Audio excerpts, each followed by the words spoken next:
औज़ु बिल्लाहि मिनश्शैतानिर्रजीम बिस्मिल्लाहिर्रहमानिर्रहीम नहमदुहु व नुसल्ली अला रसूलिहिल करीम अम्मा बाद फ़औज़ु बिल्लाहि मिनश्शैतानिर्रजीम बिस्मिल्लाहिर्रहमानिर्रहीम।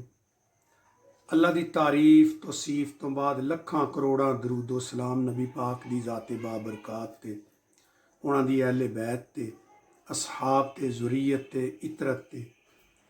अल्लाह दी तारीफ़ तौसीफ़ तो बाद ਜਿਹੜਾ ਮੌਜੂ मैं अज ਤੁਹਾਡੇ ਨਾਲ शेयर ਕਰਨ जा ਰਿਹਾ ਉਹ ਇੱਕ ਅੱਲਾ ਦਾ ਵਲੀ ਹੈ ਕਾਮਲ ਹੈ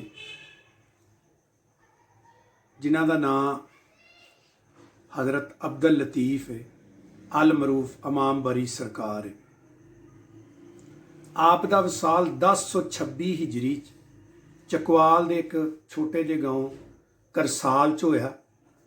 ਆਪ ਪਦੈਸ਼ੀ ਵਲੀ ਨੇ, ਮਾਦਰਜ਼ਾਤ ਵਲੀ ਨੇ। ਬਚਪਨ 'ਚ ਵੀ ਆਪ ਨੂੰ ਕਿਸੇ ਨੇ ਕੋਈ ਖੇਡ ਖੇਡਦਿਆਂ ਨਹੀਂ ਦੇਖਿਆ, ਕੋਈ ਸ਼ੋਰ ਕਰਦਿਆਂ ਨਹੀਂ ਦੇਖਿਆ ਜਿਸ ਤਰ੍ਹਾਂ ਆਮ ਬੱਚੇ ਕਰਦੇ, ਸ਼ਰਾਰਤਾਂ ਕਰਦਿਆਂ ਨਹੀਂ ਦੇਖਿਆ, ਕਦੀ ਵੀ ਕਿਸੇ ਨੇ ਝੂਠ ਬੋਲਦਿਆਂ ਨਹੀਂ ਦੇਖਿਆ। ਯਾਨੀ ਜਿਹੜੀ ਇੱਕ ਕਾਮਲ ਵਲੀ ਦੀ ਸਫਾਤ ਹੁੰਦੀਆਂ, ਉਹ ਸਾਫ਼ ਹੁੰਦੇ ਨੇ, ਉਹ ਬਚਪਨ ਵਿੱਚ ਹੀ ਆਪ ਦੇ ਜ਼ਾਹਰ ਹੁੰਦੇ ਸਨ। ਆਪ ਦੇ ਵਾਲਿਦ ਮੁਹਤਰਮ भी उस्ताद सन, आलम सन, बड़े मंझे हुए अल्लाह पाक दे वली सन। और आप दी वालदा मोहतरम भी बहुत पकीज़ा औरतां सन और वो भी बड़ियां अल्लाह दियां वलियां सन, क्योंकि हर अल्लाह दे वली दी तरबियत च ओहदी वालदा माजदा दा बहुत अहम किरदार हुंदा। बाप दा भी किरदार हुंदा लेकिन माँ दा किरदार बहुत अहम हुंदा। किसी भी वली दी अगर तुसीं हिस्टरी पढ़ो तो ਉਹਦੇ ਵਿੱਚ ਉਹਦੀ ਵਾਲਦਾ ਮਾਜਦਾ ਜਿਹੜੀ ਉਹਦਾ ਬਹੁਤ ਅਹਿਮ ਰੋਲ ਹੁੰਦਾ। ਆਪ ਨੇ ਇਬਤਦਾਈ ਤਾਲੀਮ ਜਿਹੜੀ ਉਹ ਆਪਣੇ ਗਿਰਦੋ ਨਵਾਹ ਤੋਂ ਹਾਸਲ ਕੀਤੀ, ਆਪਣੇ ਵਾਲਦੇ ਮੁਹਤਰਮ ਤੋਂ ਹਾਸਲ ਕੀਤੀ। ਫਿਰ ਆਪਣੇ ਇਲਮ ਦੀ ਪਿਆਸ ਬੁਝਾਉਣ ਵਾਸਤੇ ਅਟਕ ਇੱਕ ਬਹੁਤ ਵੱਡਾ ਮਦਰਸਾ ਸੀ, ਅਦਾਰਾ ਸੀ, ਆਪ ਉੱਥੇ ਚਲੇ ਗਏ। ਉੱਥੋਂ ਵੀ ਆਪ ਨੇ बहुत कुछ हासिल किया। जो कुछ उस मदरसे दे विच तलीमो तरबीयत का सिस्टम सी आपने उन्होंने मुकम्मल किया। फिर आप कई एक शहरों का सफ़र किया, आपने तालीम हासिल की।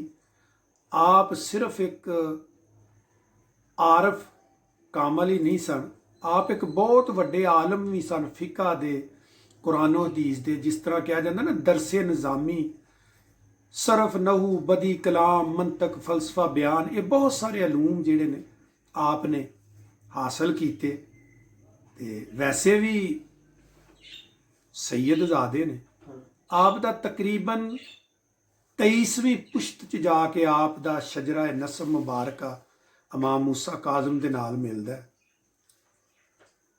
ते सदात भी ने कुदरती नबी मुहतशम दी जो मोजज़ात ने, जो उन्होंने अल्लाह पाक ने उन्होंने अलूम दी बारिश बरसाई है नबी मोहतरम ते, जो सखावत है, जो रहमत है, जो करामात ने, उस सारी दा फैज़ आप नूं मिलिया।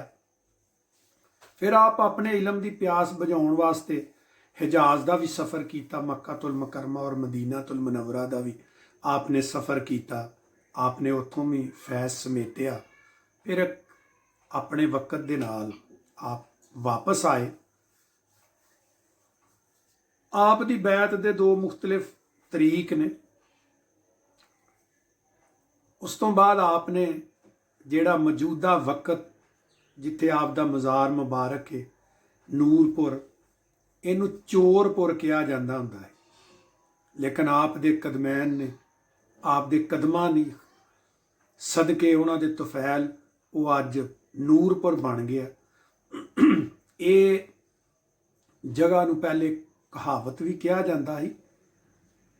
इत्थे एक जट बरादरी जिहड़ी खरल बरादरी सी, वो आबाद सी।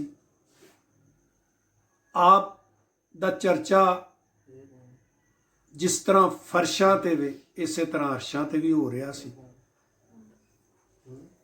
एक दफ़ा आप तशरीफ फरमा सन ते कुछ हिंदुआं दा बहुत वड्डा काफिला जिहड़ा वो ਜਾ ਰਿਹਾ ਸੀ ਕੋਈ ਗੰਗਾ ਨਹਾਉਣ ਵਾਸਤੇ।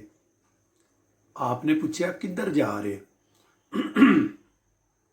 ਉਹਨਾਂ ਕਿਹਾ ਜੀ ਅਸੀਂ ਗੰਗਾ ਜਾ ਰਹੇ ਹਾਂ ਆਪਣੇ ਪਾਪ ਧੋਣ, ਯਾਨੀ ਆਪਣੇ ਗੁਨਾਹਾਂ ਦੀ ਮਾਫੀ ਲੈਣ ਵਾਸਤੇ। ਉੱਥੇ ਨਹਾਈ ਦਾ ਸਾਡੇ ਗੁਨਾਹ ਮਾਫ ਹੋ ਜਾਂਦੇ ਨੇ। ਉਹਨਾਂ ਕਿਹਾ ਗੰਗਾ ਨਹਾਉਣ ਨਾਲ ਗੁਨਾਹ ਮਾਫ ਨਹੀਂ ਹੁੰਦੇ ਜਦ ਤੱਕ ਮਹਿਬੂਬੇ ਹਕੀਕੀ ਅੱਲਾ ਪਾਕ ਦੀ ਜ਼ਾਤ ਦੇ ਅੱਗੇ ਮਾਫੀ ਤਲਬ ਨਾ ਕੀਤੀ ਜਾਏ, ਬਖਸ਼ਿਸ਼ ਤਲਬ ਨਾ ਕੀਤੀ ਜਾਏ, ਮਗਫਰਤ ਤਲਬ ਨਾ ਕੀਤੀ ਜਾਏ। ਨਹਾਉਣ ਦੇ ਨਾਲ ਤੇ ਗੁਨਾਹ ਨਹੀਂ ਧੁਲਦੇ। ਨਹਾਉਣ ਦੇ ਨਾਲ ਤੇ ਜਿਸਮ ਪਾਕ ਹੋ ਸਕਦਾ ਹੈ, ਸਾਫ਼ ਹੋ ਸਕਦਾ ਹੈ, ਲੇਕਿਨ ਦਿਲ ਨੂੰ ਤੇ ਜਦ ਤੱਕ ਜ਼ਿਕਰ ਇਲਾਹੀ ਦੇ ਨਾਲ ਨਾ ਧੋਤਾ ਜਾਵੇ, ਜਦ ਤੱਕ ਅੱਲਾ ਦੀ ਯਾਦ ਦੇ ਨਾਲ ਨਾ ਧੋਤਾ ਜਾਵੇ, ਤਦ ਤੱਕ ਕੁਝ ਨਹੀਂ ਹੋ ਸਕਦਾ। ਤੋ ਵਕਤੇ ਹਾਜ਼ਰ ਆਪ ਇੱਕ ਸੁੱਕਾ ਦਰਖਤ ਸੀ ਜਿਹਦੇ ਥੱਲੇ ਆਪ ਜਲਵਾ ਫਰੋਜ਼ ਸੀ। ਉਹਨਾਂ ਕਿਹਾ ਅਗਰ ਤੂੰ ਇਤਨੀ ਦੇਰ ਦਾ ਉਸ ਹਕੀਕੀ ਖਾਲਕ ਦੀ, ਹਕੀਕੀ ਮਾਲਕ ਦੀ, ਅੱਲਾ ਸੁਭਾਨਾ ਤਾਲਾ ਦੀ ਤੂੰ ਇਬਾਦਤ ਕਰ ਰਿਹਾ ਤੇ ਫਿਰ ਇਹ ਦਰਖਤ ਹਰਾ ਕਿਉਂ ਨਹੀਂ ਹੋ ਜਾਂਦਾ? ਅਗਰ ਤੂੰ ਆਪਣੇ ਰੱਬ ਦੀ ਗੱਲ ਕਰਨ ਡਿਆ ਵੀ ਉਹ ਬੜਾ ਸੱਚਾ ਹੈ, ਬੜਾ ਬਰਹਕ ਹੈ, ਤੇ ਜਿੱਥੇ ਬੈਠਾ ਇਹ ਤੇ ਹਰਾ ਨਹੀਂ ਹੋਇਆ ਅੱਜ ਦਿਨ ਤੱਕ। ਆਪ ਨੇ ਉੱਥੇ ਹੀ ਆਪਣੇ ਹੱਥ ਜਿਹੜੇ ਨੇ ਅੱਲਾ ਦੀ ਬਾਰਗਾਹ 'ਚ ਉਠਾਏ ਤੇ ਦੁਆ ਕੀਤੀ, ਯਾਨੀ ਅੱਖ ਝਪਕਦਿਆਂ ਹੀ ਉਹ ਦਰਖਤ ਜਿਹੜਾ ਹਰਾ ਭਰਾ ਹੋ ਗਿਆ।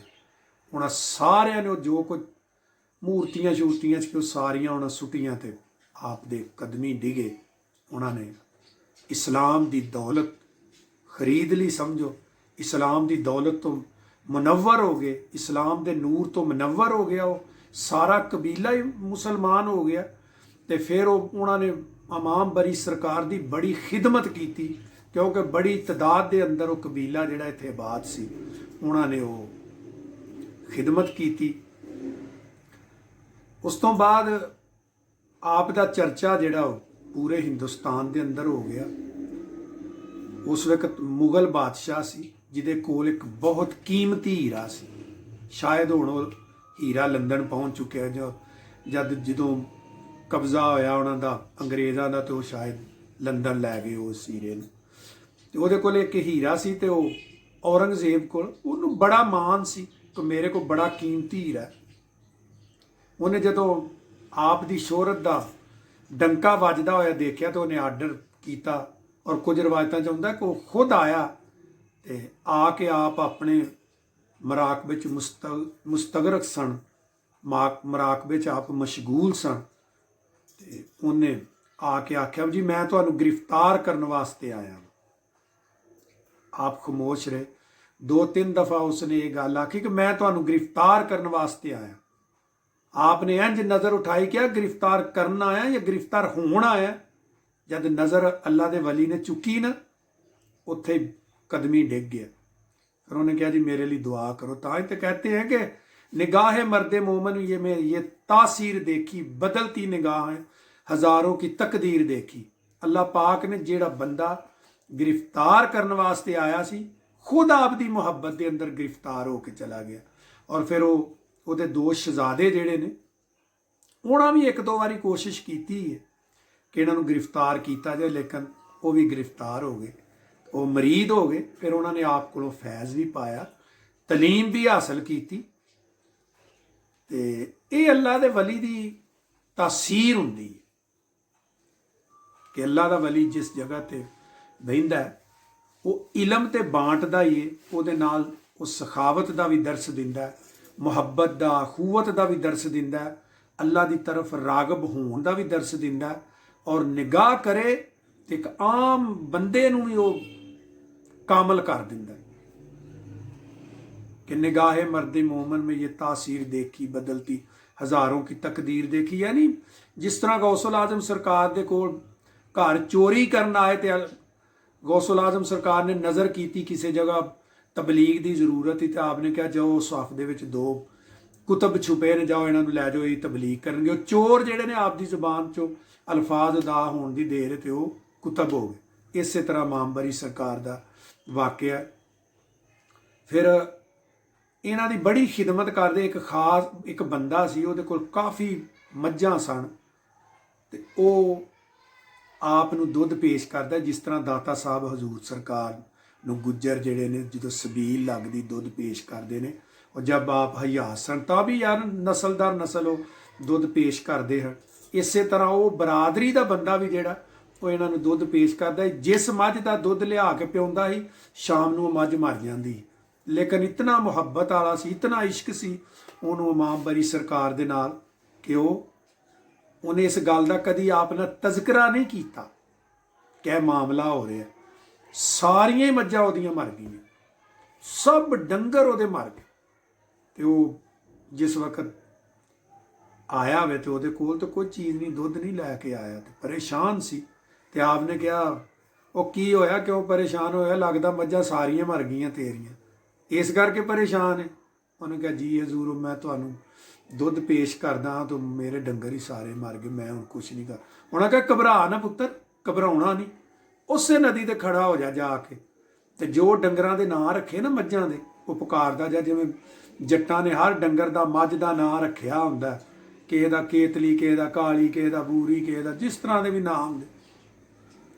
ਉਹਨਾਂ ਕਿਹਾ ਜਾ ਕੇ ਨਦੀ ਤੇ ਖਲੋ ਜਾ ਤੇ ਆਵਾਜ਼ ਦਿੰਦਾ ਜਾ ਤੇ ਮੁੜ ਕੇ ਨਾ ਪਿੱਛੇ ਦੇਖੀ। ਉਹ ਆਵਾਜ਼ ਦਿੰਦਾ ਗਿਆ ਤੇ ਮੱਝਾਂ ਪਿੱਛੇ ਆਉਂਦੀਆਂ ਗਈਆਂ, ਨਿਕਲਦੀਆਂ ਗਈਆਂ ਤੇ ਆਖਰ ਦੁਨੀਆਦਾਰ ਸੀ, ਉਹਨੇ ਕਿਹਾ ਵੇਖਾਂ ਤੇ ਸਹੀ ਕਿੰਨੀਆਂ ਕੁ ਆ ਗਈਆਂ। ਜਦੋਂ ਪਿੱਛੇ ਵੇਖਿਆ ਤੇ ਆਖਰੀ ਫਿਰ ਉਹ ਪੱਥਰ ਹੋ ਗਈ, ਉਹ ਵੀ ਉੱਥੇ ਮੌਜੂਦ ਹੈ। ਇਸੇ ਤਰ੍ਹਾਂ ਇੱਕ ਜਿੰਨ ਆਪ ਨੂੰ ਬੜਾ ਤੰਗ ਕਰਦਾ ਸੀ। ਆਪ ਨੇ ਕਈ ਵਾਰ ਉਹਨੂੰ ਸਮਝਾਇਆ ਕਿ ਤੂੰ ਬੰਦਾ ਬਣ ਜਾ, ਨਾ ਕਰ ਇੰਝ, ਲੇਕਿਨ ਉਹ ਨਹੀਂ ਬਣਿਆ। ਫਿਰ ਆਪ ਨੇ ਨਿਗਾਹ ਕੀਤੀ ਤੇ ਉਹ ਵੀ ਪੱਥਰ ਹੋ ਗਿਆ। ਇਸ ਤਰ੍ਹਾਂ ਸਰਕਾਰ ਦੇ ਕਮਾਲਾਤ ਨੇ, ਆਪ ਦੀ ਬੇਸ਼ੁਮਾਰ ਕਰਾਮਾਤ ਨੇ। ਆਖਰੀ ਗੱਲ ਕਰਕੇ ਤੇ ਮੈਂ ਜੀ ਮੁਕੰਮਲ ਕਰਾਂਗਾ ਕਿ ਜਦੋਂ ਉਹ ਬਾਦਸ਼ਾਹ, ਮੁਗਲ ਬਾਦਸ਼ਾਹ ਗ੍ਰਿਫਤਾਰ ਕਰਨ ਵਾਸਤੇ ਆਇਆ ਨਾ, ਤਾਂ ਉਹਨੂੰ ਬੜਾ ਮਾਣ ਸੀ ਕਿ ਮੇਰੇ ਕੋਲ ਇੱਕ ਹੀਰਾ, ਬੜੀ ਕੀਮਤੀ ਚੀਜ਼ ਹੈ ਮੇਰੇ ਕੋਲ।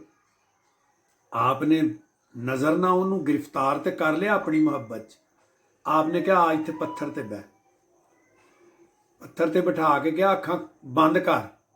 ਅੱਖਾਂ ਬੰਦ ਕੀਤੀਆਂ, ਕਿਹਾ ਹੁਣ ਖੋਲ।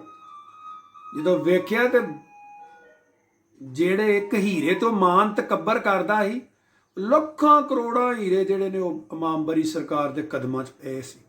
ਦੇਖ ਕੇ ਤੇ ਦੰਗ ਰਹਿ ਗਿਆ। ਉਹਨੇ ਕਿਹਾ ਇੱਕ ਹੀਰੇ ਤੇ ਅੱਲਾ ਦੇ ਬੰਦਿਆਂ ਤੂੰ ਫਖਰ ਕਰਨਾ, ਚੁੱਕ ਲੈ ਜਿੰਨੇ ਚੁੱਕਣੇ। ਉਹਨੇ ਚੁੱਕੇ ਤੇ ਨਹੀਂ, ਪਰ ਉਹਨੂੰ ਪਤਾ ਲੱਗ ਗਿਆ ਕਿ ਜਿਹੜਾ ਇਤਨੇ ਹੀਰੇ ਲੈ ਕੇ ਬੈਠਾ, ਆਖਰ ਇਹ ਨਬੀ ਦੀ ਆਲ ਔਲਾਦ ਹੈ, ਇਹਨਾਂ ਨੂੰ ਇਹ ਸ਼ਰਫ ਹਾਸਲ ਹੈ। ਆਖਰ ਉਹਨੇ ਆਪਣਾ ਦਾਮਨ ਆਪਣੇ ਸਮਝੋ ਉਹਨਾਂ ਫਿਰ ਮੁਰਸ਼ਦ ਹੀ ਮੰਨ ਲਿਆ ਇਹਨਾਂ ਨੂੰ। ਮੁਗਲ ਬਾਦਸ਼ਾਹਾਂ ਨੇ ਉਹਨਾਂ ਕੋਲ ਕਾਫੀ ਫੈਜ਼ ਲਿਆ, ਦੁਆ ਖੈਰ ਕਰਵਾਈ। ਇਸੇ ਤਰ੍ਹਾਂ 1117 ਹਿਜਰੀ 'ਚ ਇਹ ਸਦਾਤ ਘਰਾਣੇ ਦਾ ਚਸ਼ਮੋ ਚਿਰਾਗ, ਇਹ ਚਮਕਦਾ ਹੋਇਆ ਸਿਤਾਰਾ, ਇਹ ਅੱਲਾ ਦਾ ਵਲੀ ਹੈ ਕਾਮਲ, ਆਰਫ ਕਾਮਲ, ਜਿਨ੍ਹਾਂ ਨੇ ਲੋਕਾਂ ਦੇ ਦਿਲਾਂ ਨੂੰ ਮਨੱਵਰ ਕਰ ਦਿੱਤਾ, ਲੋਕਾਂ ਦੇ ਦਿਲਾਂ 'ਚ ਕੁਫਰ ਦੀ ਤਾਰੀਕੀ ਨੂੰ ਇਲਮ ਔਰ ਇਸਲਾਮ ਔਰ ਨਬੀ ਪਾਕ ਦੀ ਮੁਹੱਬਤ, ਅੱਲਾ ਪਾਕ ਦੀ ਮੁਹੱਬਤ ਦੇ ਨਾਲ ਮਨੱਵਰ ਫਰਮਾ ਦਿੱਤਾ। 1117 ਹਿਜਰੀ 'ਚ ਇਹ ਆਪਣੇ ਮਾਲਕੇ ਹਕੀਕੀ ਨੂੰ ਜਾ ਮਿਲੇ। ਅੱਲਾ ਪਾਕ ਮੈਨੂੰ ਤੁਹਾਨੂੰ ਇਹਨਾਂ ਵਲੀਆਂ ਦੇ ਨਾਲ ਮੁਹੱਬਤ ਦੀ ਤੌਫੀਕ ਅਤਾ ਫਰਮਾਏ, ਔਰ ਇਹਨਾਂ ਵਲੀਆਂ ਦੇ ਸਦਕੇ, ਇਹਨਾਂ ਸਿਦਾਤ ਦੇ ਸਦਕੇ ਅੱਲਾ ਪਾਕ ਆਪਣੀ ਰਹਿਮਤ ਦੇ ਸਦਕੇ, ਨਬੀ ਪਾਕ ਦੇ ਸਦਕੇ ਦਿਨ क़यामत ਨੂੰ ਸਾਡੀ ਬਖਸ਼ਿਸ਼ करे। वाखिरु दावाना अनिल हम्दुलिल्लाहि रब्बिल आलमीन, अस्सलातु वस्सलामु अला रसूलिहिल करीम, अशरफुल अंबिया वल मुरसलीन व खातमुन नबिय्यीन। अस्सलामु अलैकुम व रहमतुल्लाहि व बरकातहू। मंबाए विलायत है मौला अली, मंबाए विलायत है मौला अली, ज़माने में होगा ना ऐसा वली, ज़माने में होगा ना ऐसा वली, मंबाए विलायत है मौला अली, मौला अली, मौला अली।